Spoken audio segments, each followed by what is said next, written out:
नमस्कार. काय म्हणता? या उन्हाळ्यात उसाचा रस प्यावासा वाटतोय आणि बाहेर तर जायला नको वाटतो या उन्हाळ्यात. अरे चला, मग अगदी घरच्या घरी बनवा उसाचा रस आणि तोही उसाशिवाय. नक्कीच हा तुम्हाला जाणवेल की आपण खरोखरच उसाचा रस पितोय आणि करायला अतिशय सोपं. काय करायचं आपण? बघा, थोडेसे घ्यायचे पुदिन्याची पानं.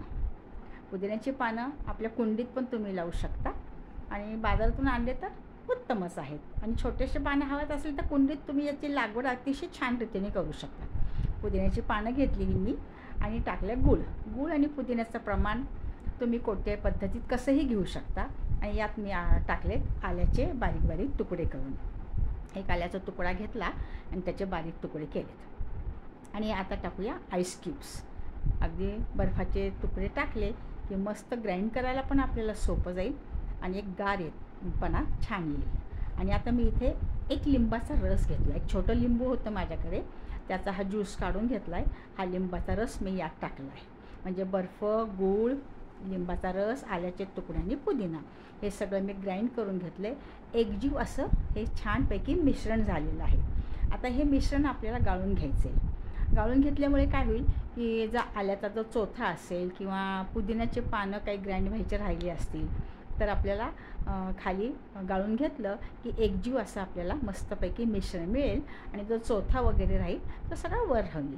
आता हे सगळं गाळून घेतलं की हे मिश्रण आपलं सर्विंगसाठी एकदम तयार आहे. आता 2 पेले घेतलेत. सर्व करताना मस्त याच्यात टाकूया बर्फाचे खडे आणि हे आपण तयार केलेलं मिश्रण टाकायचं आणि मस्त याच्यामध्ये गार पाणी ओतायचं. हा खरंच तुम्हाला वाटेल की आपण खरंच उसाचा रस पितोय. तुम्ही एकदा नक्की ट्राय करा बरं का हे. आणि उन्हाळ्यात या पुदिन्यामुळे ते पोटात थंडावा निर्माण होतो आणि चव उसाच्या रसाचीच आहे ना. मज्जा की उसाचा रस पिल्यासारखी फिलिंग तर आली पाहिजे, पण उसाचा आपण वापर केलेला नाही आहे. तर हे तुम्ही पेय नक्कीच करून बघा. तुम्हाला वाटेल की खरोखरच आपण उसाचा रस पितो आहे. आणि कमेंट ड्रॉप करायला अजिबात विसरू नका. तुमच्या कमेंटवरच मला एक प्रोत्साहन मिळत असतं. तर तुम्हीसुद्धा हा उसाचा रस पण उसाशिवाय हा नक्कीच ट्राय करा आणि मला फेसबुक आणि इंस्टाग्रामवर फॉलो करा. धन्यवाद.